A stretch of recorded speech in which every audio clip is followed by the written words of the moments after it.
everybody.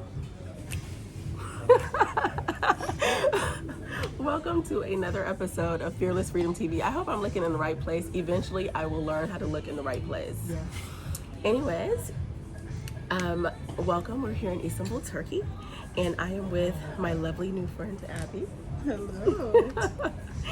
And I met Abby, we met through a post on Facebook. Instagram, I think. Was it Instagram? I think it was first Facebook, and then you're like, hey, let's connect on Instagram. You're probably right. And then I connected with her on Instagram. Yes. She has an Instagram page called All We Do Is Wonder. And the reason why she is my special guest today on Fearless Freedom TV is because her and her family live a nomadic lifestyle. And I found it just so extraordinarily interesting, and I wanted to share it with you all. Also, another interesting aspect of what she does is she world schools / homeschools her children like I do for my daughter. So I just wanted to share that aspect also with you all, because right now there's so much hoopla going on in the world right now, because parents are like freaking out about homeschooling their kids, world schooling their kids. Like, what on earth are they going to do about their kids' education?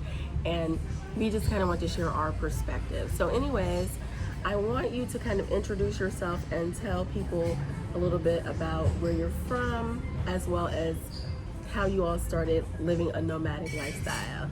Well, as Candace has did this wonderful introduction, I am a world schooler, but prior to that I was just a mom and a wife, and we were living a very traditional life, and we're originally from the Washington DC area, the tri-state area.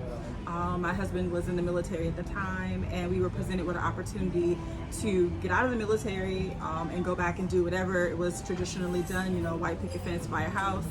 And I confronted that with, could we do something else, and what would something else look like? And so as I started to research, I found this thing called world schooling, and I was enthralled with it. And so as I started to research and figure out what we wanted to do or what we could do, I figured we could try it on for size. And so we tried it on for size in Mexico. My husband was not on board. He was like, you are a crazy woman. You want me to give up all my stuff, everything I worked for, house, car, everything. So you can go do what? And so I kind of was like, okay, well, you can be stable, Right. and I'll go travel with the kids, and we'll come back and, you know, enjoy the stability life. And then I did Mexico alone, and it was really an eye-opening experience on my own tenacity, on my own abilities, on, you know, how I would operate and function in the world outside of the United States, and then outside of the security of, you know, my husband. Right. And then he joined us in Colombia, Cartagena, and that was it. He was all in. He was like, if this is what we're gonna do, I am in. Let me pack my stuff. Like, this is what y'all do all day? This is what we doing all day? Okay, so let me just get on board with that. Right. And so that just became the starting point of our existence, really, as far as traveling the world. And how many countries have you all been to so far? Turkey is our 17th country. Wow. In the last 3 years. Wow. And I want to mention, how many children are you doing this with? 4. 4 kids. Can you tell the ages of your children, please? Okay, so we have a daughter. She's our eldest, and she will be 17. Oh my gosh, just saying that out loud seems so surreal.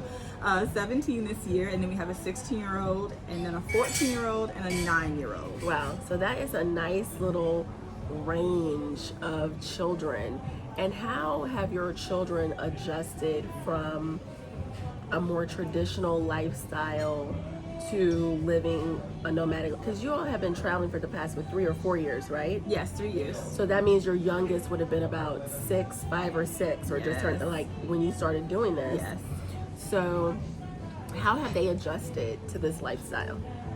Well, I think you would have to go in bunches, because the older children attended traditional school for a while, and then we started getting some disparaging experiences. Yes. And so we had to change the way we schooled them, period. And so Okay. that became their homeschool life. And so for about a year or two before we even started traveling, they were homeschooled. And then the youngest child, all he knows is homeschool. He's Right. never really attended a school. And so if you take those experiences where they started into what they do now, I think it gives them a more of a world understanding, a Right. world education, Right. a full spectrum. And so you get the language, you get the culture, you get the humility, you get the humanity, you Right. get the community. There's so many facets to this. And so there's definitely an understanding that they have a benefit. They're not going to traditional school. Right.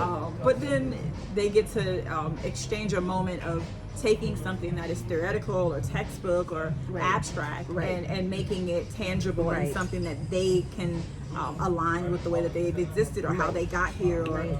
how humanity has Right. existed in some way. Right. And I think that's one of the things that I personally love about world schooling or homeschooling. Like you, I started out with more traditional homeschooling, but I started homeschooling mostly because my daughter was being bullied. As a lot of my viewers know, and you know, my daughter has special life challenges. Yeah. She's autistic. She has cerebral palsy, a mild form of cerebral palsy.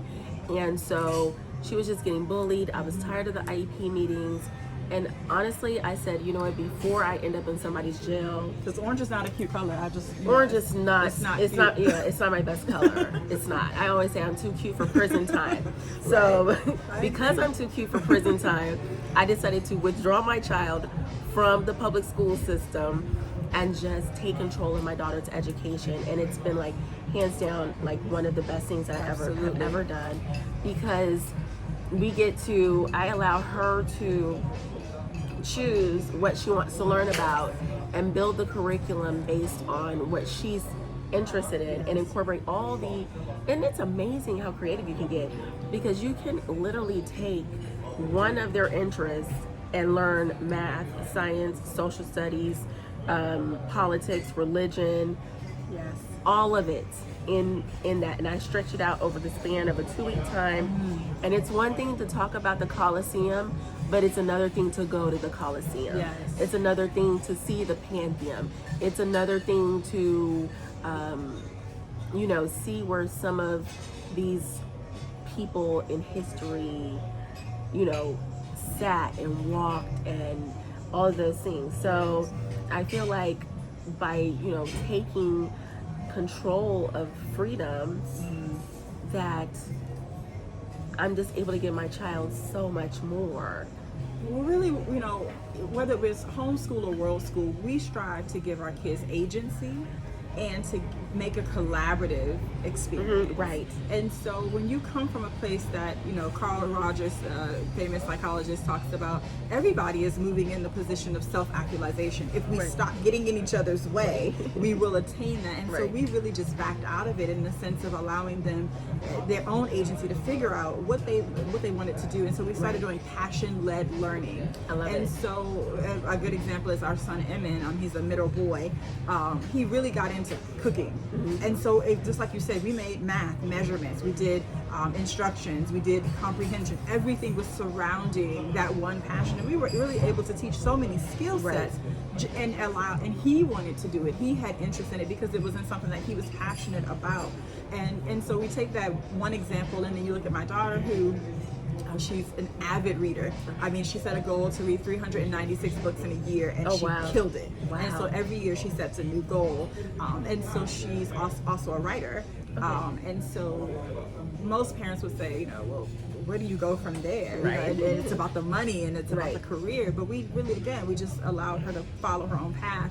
And she was able to create her own. She went to look for a magazine to write in, Okay. and could not find one that she felt represented her in the right way. Right. And so I said, I just kind of threw it out there, and I was like, why don't you just start one? Right. And she ran. It's called She Won, and Okay. she's created it. She's an editor. She's reached out to different National Geographic photographers, Nice. of different brands, and she's showcased various people of color, and she created her own magazine and ran it for about 3 years. That is amazing. So I think if we really just trust that our children want to be the best versions of themselves, Yes. just like you do, Yes.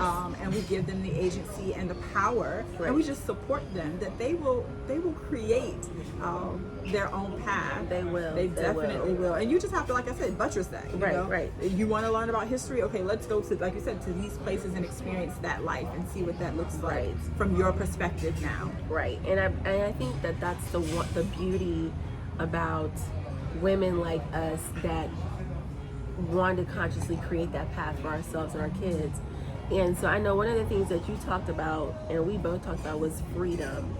And that was one of the reasons you started doing what you're doing. And I know one of the questions that people will ask, well, how do you all sustain yourself?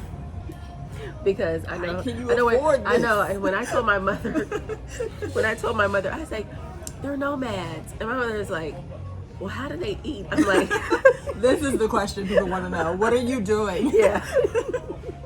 Like, how are they eating? So tell us a little bit about how you all make this sustainable and doable. Well, on one hand, my husband is a retired military, so there's a monthly income from that.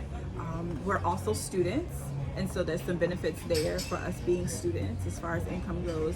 We also do sponsorships. We have other small minimal residual incomes, there's properties. Right. And so I think when people look at, come from a traditional standpoint, they look at, do you have a job, right? And right. is that job going to sustain you from beginning to end? Right. And something that we've obviously accustomed to is finding different ways to create the income that you need Right. to sustain. And also that you don't have to make it all in one space. Right. And you don't need as much when you're not in the space. So my husband's also a chef, and I also work in the mental health capacity. So there's just multifacets of ways to bring in, and again, it's not, $1 billion Right, of right, income, right? But it's enough that we're able to live in a certain time, in a certain space. And then you're just more careful and intentional with where you travel to. Right, exactly. And one of the things that I talk to is like the multiple streams of income that we have. We had a temporary malfunction, but it's all good. Okay, whatever. Light went out. Our light went out, but whatever. But I think the thing is that you have to have the multiple streams of income, and I talk about that all the time, having multiple streams of income. Now, you don't necessarily have to have it the way that we have it. Yes. And like I said, there's so many different ways to do this thing. This is a way that she's doing it, and her family's doing it. I do it similarly. Like, I have residual income from investments because I started investing when I was like 21. Real estate, online business. I wrote 2 books, so I get my royalties every month for my books. And then I do odd and ends, and I'm a beauty professional. So one great thing is I can always go anywhere and do brows. See? Yeah. And Mediterranean people have like really thick brows. So like if I need to, I can make this thing work. I can make it work. Like, I will be good. But tell me a little bit about the freedom that this has given you all. Wow. I mean, how long do we have? I mean, should we? I think we may need to order another round. Girl, we need another sangria. You see her sangria? Yeah, I asked permission before I brought it on. Yes, I did. I gave her permission because we are just cooling out, chilling, and so she can have her sangria and But relax. I mean, freedom is. I like to talk about like vocabulary and how people describe or define freedom. And I think when you think about freedom, you think about the fact that you can wear a certain attire, or that you can, you're not enslaved, or you're not oppressed in some major way. But I think when I define freedom with just the joy of waking up, just the presence to be with my children. Right. The ability to, read a book or color Yeah. with them, and not be rushing off to that next thing, not be Right. bounded by the weight of finances, or society, or race, or gender. I couldn't even articulate, I don't think, well enough to explain the level of freedom that I feel. The best example I have is that my husband was working a regular 9 to 5, every day up, hustling, making things happen, and we moved away from it, and we moved into travel life, and within 6 months he was able to recognize that he had a true passion for cooking. Mm-hmm. Not, he had the time to dig within himself and see where his love and joy and Right. impact would be. Right. And then not only to be able to identify it, because that's only half the battle, but to pursue it. Right. And right. so I think if you look at any of my family members, you can see that we've taken the time, we have the freedom Right. to take the time Right. to dig into ourselves Right. and to heal and to process and do that self work that everybody's talking about. Yes. And then say, okay, now that I'm in a place where I feel like I'm stable, how do I return that gift to someone else? How do I feed that back to my community or back to society, back to my village, back to my circle? Right. So freedom for me is really just the ability to self-actualize and then to be present. That is so key. I think that's one of the biggest things that this expat lifestyle has given me, is that freedom to be truly present in the moment, not rushing, and because you miss so many moments in life, and to be able to consciously create your life moments, your what I call them highlights moments in life, is just amazing and wonderful. So one of the things that I want to kind of move into is, like, how do you actually choose your countries that you go to, and how long do you normally stay there? So we normally pick a region. So let's say Latin America, and we will kind of say, okay, we're here, and we use an app called Skyscanner, and we say, okay, well, what is the cheapest places that we could go? And we pick out a few countries, and then we research a brief research of those countries about currency exchanges, about safety, about things to do, about things to how to ways to is it the expats there, and then we just kind of book a trip and book a B&B, and then we're there. I think you're But as far as staying, we stay anywhere from 30 to 90 days. Okay. And so if it's a country that we really enjoy, we may come back, like Mexico City. I think we've been there probably like 6 times. Really? We really enjoyed the Mexico City experience. But we normally, like I said, pick a region and then research, and we'll try to stay within that space. So now we're in Turkey, and we're thinking, okay, well, what's up here that we want to see? So should we go to the Ukraine? Should we visit Egypt? Right. And then we'll stay, bouncing through those countries and those experiences. And like I said, 30 to 90 days is normally the turnaround. Okay, I'm glad that you guys will be here in 90 days, so we can get a chance to really hang out and everything, and our kids can kind of get together, because it's nice. I think that's one of the beautiful things about the expat lifestyle, is the people that you meet. And we were talking about just learning, one of our experiences of leaving the States is learning to really embrace your own humanity, your own humanness, see yourself outside of your element, and that's what really allows you to grow. Yes. So what has been the biggest, or one of the biggest ways that you have changed since you've left the US? Wow. That's a difficult question. I have to think of it. I think I would say healing. Wow. Really, really healing. And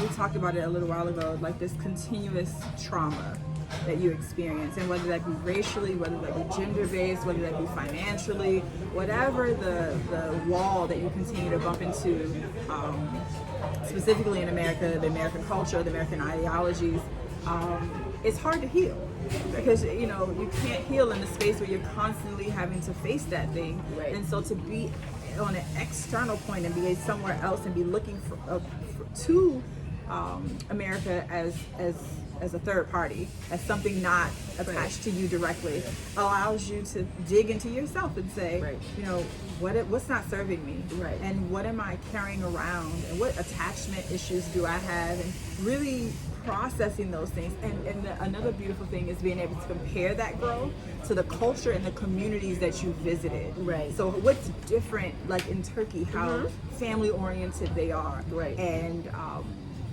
they're very much multi-generational. Yes. And so in comparison that to say America and how I grew up, and what am I adopting in this space? What am I borrowing from them that may make me more whole, make my family more whole? Exactly. So I would say healing. Yes. Healing and perspective. I have such a different narrative than I had when I lived in America or when I was growing up. And I think that has a large part of me being able to experience other people, other cultures, other communities. And my narrative has grown. We all don't live in the same, even for the diaspora. Right. I've connected with people who are from the diaspora, but they're born and raised in London. And so their they're not monolithic, right? All Right. Black people aren't, just, Right. you know, and so Yeah. just a clearer understanding of Yes, self. yes, yes, yes. Now, how do you feel that your family has bonded? Because I mean, you guys spend a lot of time together. Like, you True. guys have to like each other a lot. Love each other a lot.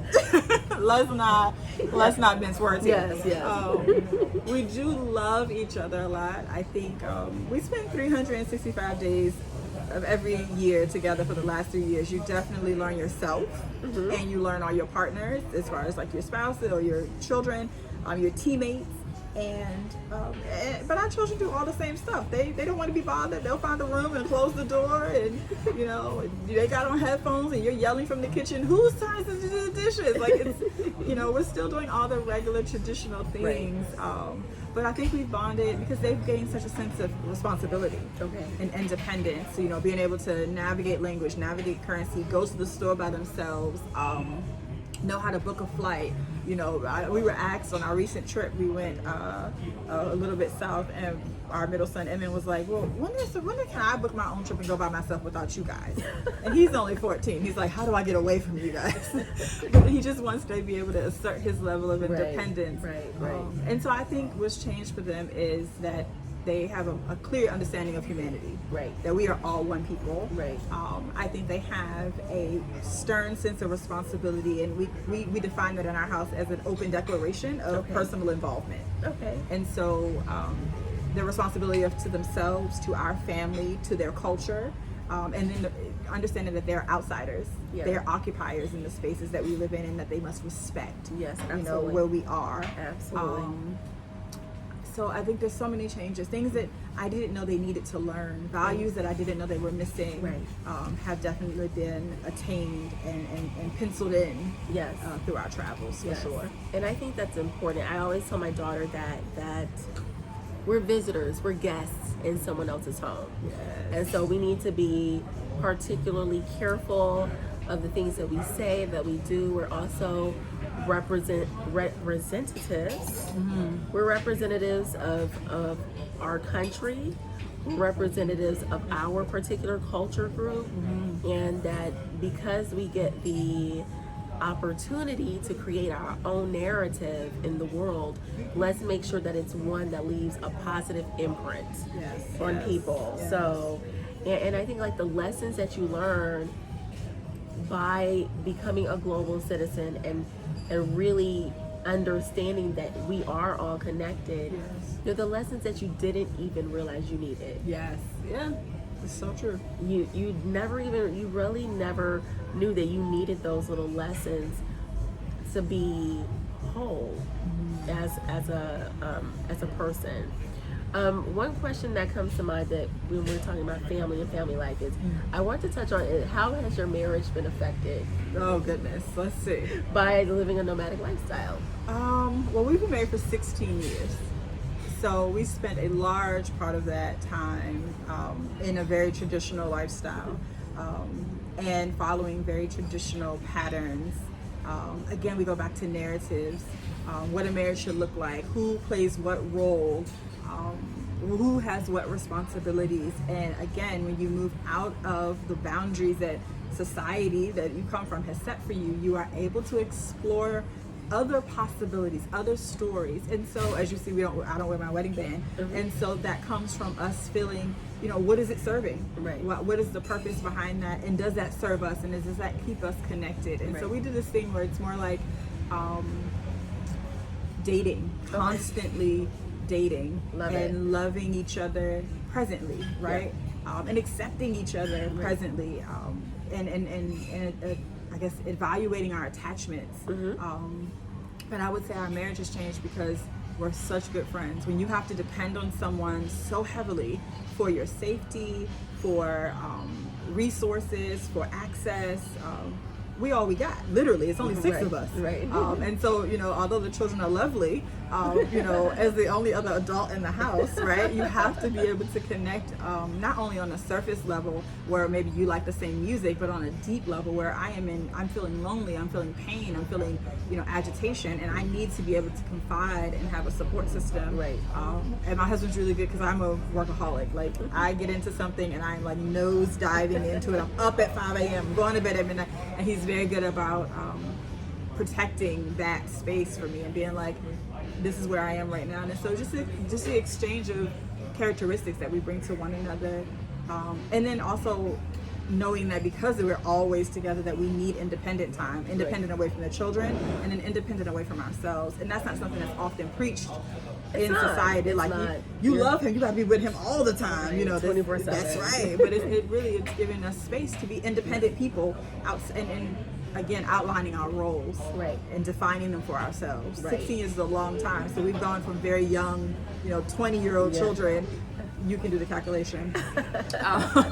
To more, well-seasoned, mature, balanced adults. Right. And that process has been trying, but the travel has really given us, I would say, the resources to look at other people and other experiences and say, we don't have to be defined in any one particular way. Right. We can do it the way that we think is best for us, and that has been what's best for That's us. wonderful. And I can tell that you all are a very well bonded couple.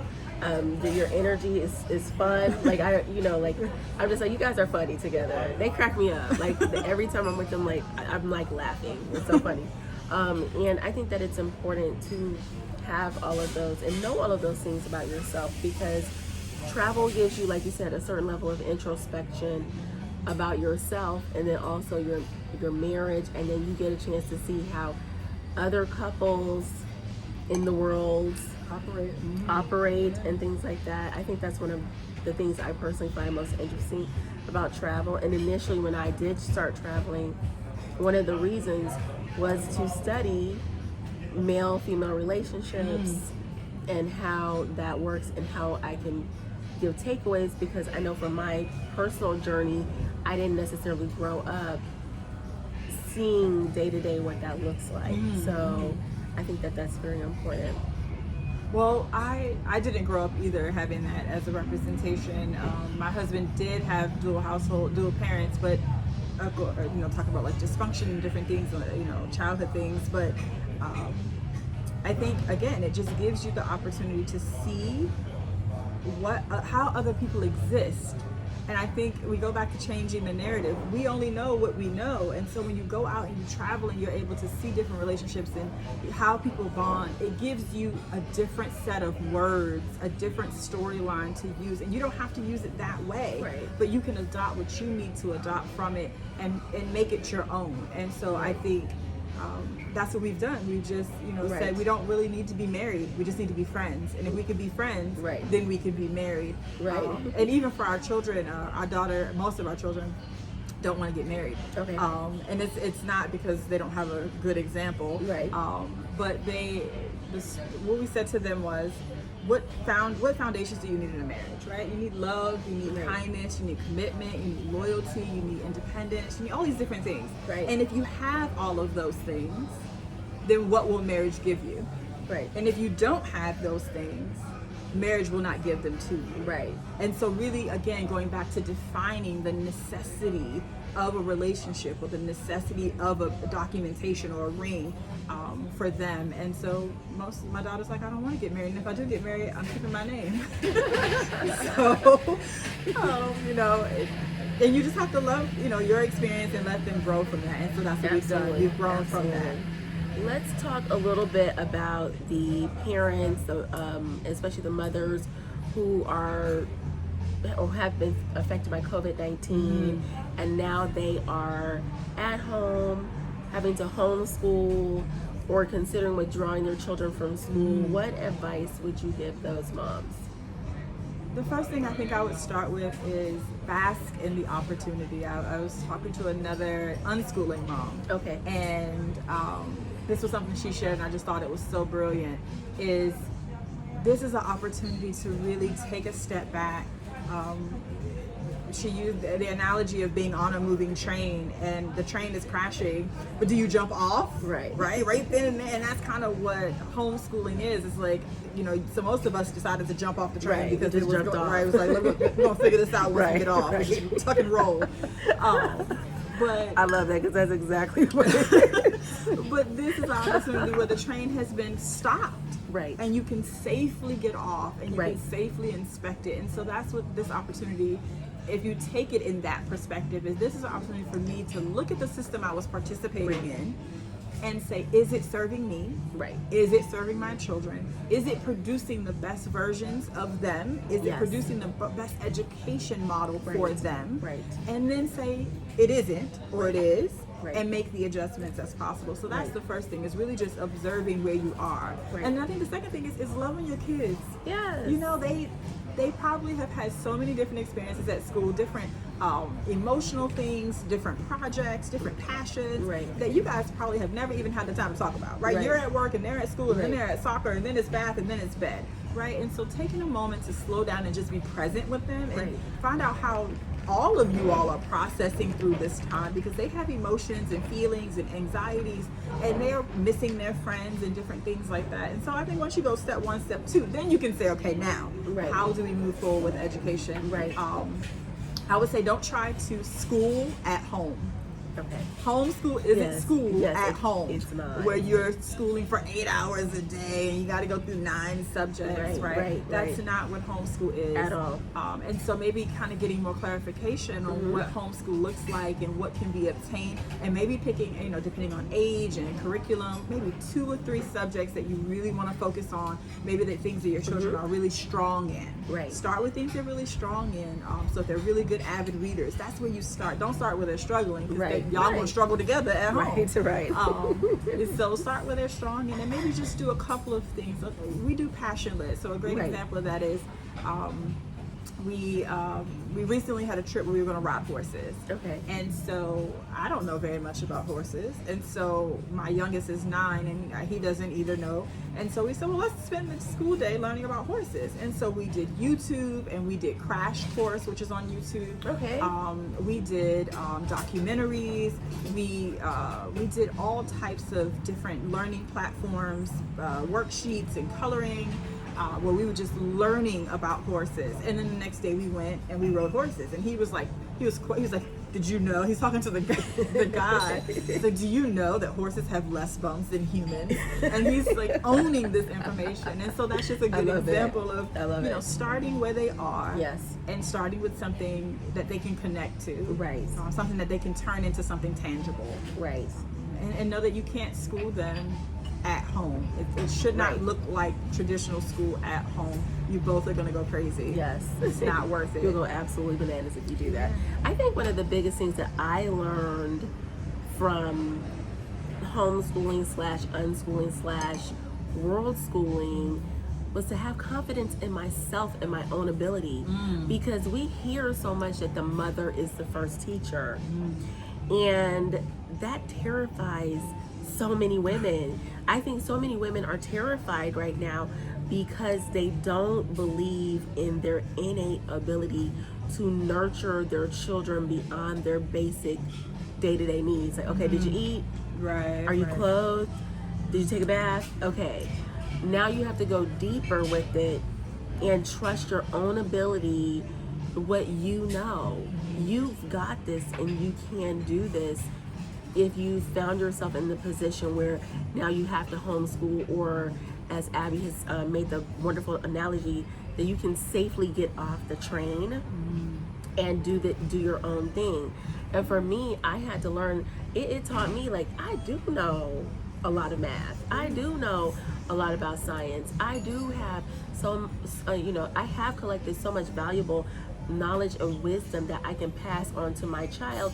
And now I have the freedom and the space and the time to transmute or translate or that information to her in a way that she learns best, instead of spoon feeding it, force feeding it the way that the public school system wants it to be learned, or not learned at all.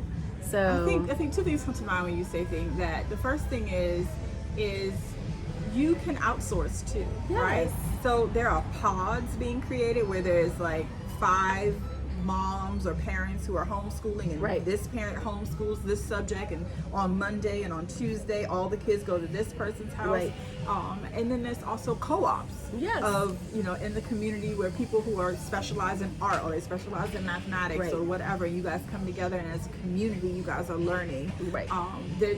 Because of COVID, so Yeah. many platforms have opened up providing even free resources. So, even if you don't feel like you have an innate ability to teach maybe a higher level subject like biology or something, Right. outsource that thing. Right. Don't feel like you are in a box and you Right. have to supply all that. Right. Secondly, you guys can learn together. Exactly. Go together and say, I don't know anything about what the heck a cell is supposed to look like. We're going to sit down and learn this thing together. Right.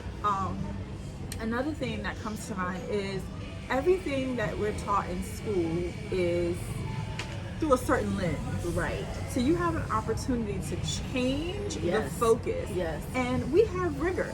Yeah. Right? Within our community, within ourselves, and it doesn't have to be graded, right? Right. It doesn't have to be letter based. It doesn't have to be tangible towards Right. a career or Right. college Right. per se. Right. Some of the things that you are able, the abilities that you have that you can share with your child may have nothing to do with academia. Right. Maybe you are the best banana pudding maker in the world, and you're about to pass this legacy down. Right. Maybe you know how to build something or to change a tire. These are life skills that are Yes. not being taught in school. Yes, Maybe you absolutely. can balance the hell out of a checkbook. Right. You know what I'm saying? Maybe you know something about stock that no one else knows. Some of these things we have to give ourselves credit for, like you're saying. These just abilities that we have, this knowledge that we have that we don't feel like it's credible because Right. it doesn't fit into the box. Right, doesn't but fit in the this box. stuff is life skill stuff. Absolutely. And when the last time you used long division? right. I'll wait. See, it's what I'm saying. Right. But you use that checkbook, that credit card, Right. that bank card every day. Right. And so life skills will last them 10 times. And I'm not saying they don't need it. I'm Right. just saying broaden your idea of what learning is. There Yes, it is. What absolutely. learning What is. learning really is. And understanding that as long as they got the lesson, that's all that matters. That's the biggest thing I learned too as far as time management. The school day doesn't have to be 5 hours Yep. just because the public school system is however many. I don't even know what It's the like public 8 hours now. I was gonna say, girl, I don't even know how long it is because I've been gone. And so for me, if my daughter can get the point and get the lesson and she's learned in 30 minutes or 60 minutes, we're done with that lesson. We're moving on. We're moving on. Yes. So I think that's the beauty about it. And, and I think too, just traveling combined with the learning and being conscious and being present, the change of an environment, it keeps them engaged. It keeps them, what's the word? I think just hungry for more, a passion for life, a passion for living. And so I appreciate this conversation that we're having because so many people don't understand that this is an actual option for your life, and that's all. It's not for everybody, Right. but if this resonates with you, then it might be for you, and there's a way that you can create something like this for yourself. So what are some, I guess, final thoughts you want to add before we close? Just that I would say travel life does not have to look like Candace's travel life. It doesn't have to look like Abby's travel life. There are people who have expated to one location and they've been there 4 or 5 different years. There are people who stay 6 months. If this is something that you're interested in, I say connect with people who are doing it, period, at all, right? And then find people who are doing it like you want to do it, and so that you have the narrative to process this thing and to figure this thing out, and that everything is perspective. So I know COVID is daunting and tragic, but it's an opportunity to slow down. It's an opportunity to reevaluate your lives. It's an opportunity to connect with your family and your children. People were asking us how we deal with COVID, and I was like, well, our life really hasn't changed. We were already homeschooling, and I already spent every waking moment with my family, so I don't know what the difference is. But for some people, this is an adjustment. It is, and this is something I want to interject. Yeah. I think that the quarantine really made me realize how much people don't like their families.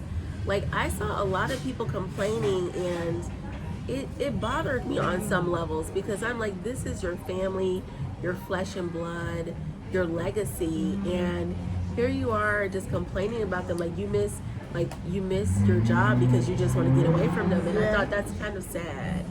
Well, unfortunately, that's a society that has been created for us. The touches, right? The family touches are very brief. It's only in the morning, it's only in the evening, it's only for a few hours. Right. When you spend a lot of time with other people, one, you have to face yourself. You do. You have to face your own mess and how you contribute to the overall chaos in your own house. Yes. And then you have to face Tell all the truth other and shame the devil. You have to then process all the stuff that your family members are putting out there and dealing with, and then you have to deal with your own coping mechanisms, your own distress tolerances. Yes. And so when you put all that stuff together, you're destined to get people who don't like what they're seeing in the mirror. But I think the opportunity lies in the people who say, you know, I don't like what I'm seeing in the mirror, but I'm going to go seek out a way to adjust this. I'm going to go change something. I'm going to go to therapy. I'm going to go talk to my friends. I'm going to, meditate. I'm going to change the way that I'm operating, so that I am a more likable person. Right. And that, I am liking the people that I've created a whole house and family that you with. Created. You like the people that you created. And then, as a mom, even challenging those things. Because a lot of times the teacher says, oh, such and such did this, and you're like, the teacher don't like you. But and then you spend the last 6 months with your kid, you're like, oh my gosh, it's you. And so really facing that part of parenting and saying, okay, we have to evolve the way that we're dealing with this thing. We have to see this from a different angle. So I just think it's all about perception, right? It's all about the narrative that you create around your circumstances. So if you're creating the right narratives, nothing is too big, nothing is overwhelming, and so that's my 2 cents. Just also to say that travel life is not always glamorous.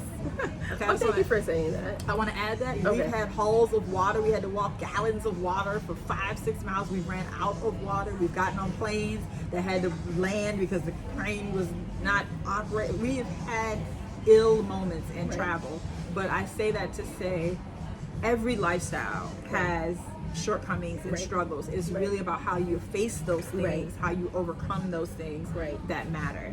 So don't look at our life and be like, oh, they sipping sangrias in the middle of Turkey, living it up, dancing. But I would say yesterday I was yelling at children about doing schoolwork. I mean, I just want to be transparent, that it's not always glam and glory. But I would say my overall quality of life, though, is significantly improved. And you're my second guest that has said that, the quality of life. And I can say that too. My quality of life has drastically improved in so many different ways. And they have done like some they call them workaways. Yes. They've done workaways. We didn't really touch on that, but if you want to know more about that, then you can contact Abby on her Instagram. I'll leave all her information so that you can contact her about that. But essentially they would go to like farms and different places where people need extra work. And they've done it all. I mean, they've roughed it. So when she says that, traveling isn't always glamorous, like she's talking about those moments, or moments where, like you shared with me, you guys were, where is it, Vietnam? Where you got dropped off in the middle of Malaysia, Bintang, Malaysia. Bintang, Malaysia, where they got dropped off. And it's like, okay, this is your bus stop. And then they had to like walk.